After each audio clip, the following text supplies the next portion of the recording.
My name's Cole Walker. My main hobby, if you can tell, is climbing, so I love it. Climbing to me, personally, is just finding a creative way to overcome an issue. It was just this new way to approach issues and try to solve them, just in a cool way. Whenever you're on the wall, there's always that fear of the unknown. Say you're outside in the middle of the desert, like I was this summer, and you have a risk of falling, 60 feet. And that can absolutely be a huge mental battle to overcome. So climbing is, just like everything else, there's different avenues and niche groups inside of the sport. Your main two are always going to be bouldering. That's mostly what I do, is bouldering. And then you also have the sport side of things, which is what it's called whenever you're climbing on ropes. Those are kind of your two main groups, and I normally stick with this stuff because it is, to me, more of a physical challenge instead of a mental one. The biggest achievements that I've found in climbing, they all happened this summer, which was something that was really, really important to me.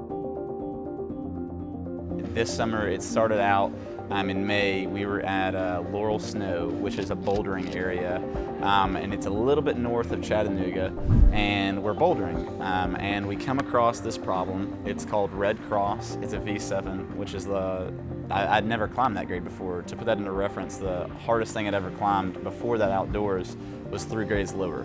So it was completely out of my physical limitations, completely out of my mental limitations. It was really something I had no business even trying. But a few of our friends were over there and they were working on it. So I gave it my first attempt. Literally less than a minute later, I was standing at the top. And so that was just something that was just, you can't put that moment into words. I look at this thing and I know personally that it's impossible and that I can't do it. And there it was, that crowning moment of victory. It came out on top. And so that was really the biggest climbing moment that I've ever had. And then I had 2 more happen this summer. So whenever I went to Utah over the summer, we went and climbed in Moab. And if you know anything about Utah, you also know that's where Arches National Park is. We've all seen the pictures of the huge archways and everything, and you can climb a few of them. Nice. We rappelled off of the top of it, and it was amazing. It was the longest rappel I've ever done. I was absolutely terrified. I thought I was gonna die. I literally stopped midsection just to pray for a moment because I was so scared. But I got down to the bottom, and it was a super cool achievement.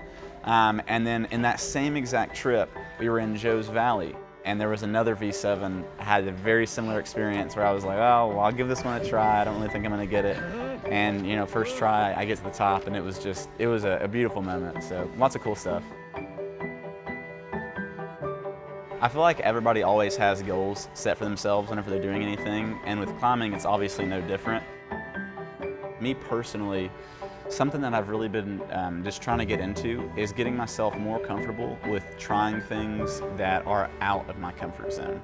But I think that I really would enjoy and see a lot of benefit in trying things that are outside of what I'm good at. And so that's what I'm kind of trying to do a little bit more this season. I think whenever a lot of people think about climbing, they see it as this very distant thing, and a lot of people use a physical limitation to gauge that. Whenever I talk to most people, it's because, well, I'm too skinny, I don't have enough muscle, or, well, I'm too big and I can't really do all that stuff. When in reality, that's not important at all. It's always just that sense of looking at something and getting to the top of it. And I feel like we do that so often with our lives and setting goals, and so it's just really rewarding to come here and to be able to do that on a daily basis. And I would encourage anybody that has any fears or any doubts or, again, any physical limitations, which they don't exist anyways, to just come here and give it a shot. I know people without any arms that do it. I know people without any legs. And I know people that are extremely skinny and extremely large who come here, and they all have a great time, and it's a very welcoming community, and there's a lot of benefit to be found.